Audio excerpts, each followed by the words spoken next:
Hey, what is up, guys? Welcome back to the TheFonoGuy. So, the upcoming iPhone 30 Pro will reportedly shrink the notch. Touch ID could be making a comeback. Apple has redesigned the cameras of the upcoming iPhone 13 Pro.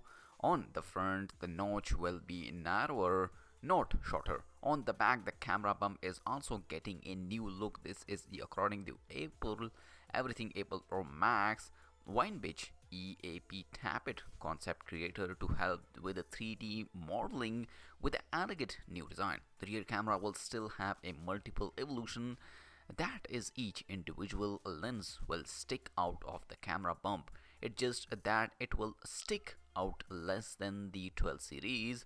Image stabilization will upgrade in a feature that tries to keep the subject in the center of the shoot. Apple reportedly put in a lot of work into improving the portrait mode by using data from the LiDAR for a cleaner separation between subject and a background. Portrait mode will be available for video as well. The specs gray color will be reformulated, making it darker near black and giving it a matte finish according to Winebach. Apple is testing out a new orange color, but it likely won't to be available at launch if ever. The leak star has some good news for the few fans of the iPhone mini. There is a new model coming this year. iPhone aside, new products are expected in three categories: tablet, wearables, and accessories. The often delayed AirTags, the variable category, is not getting anything too exciting.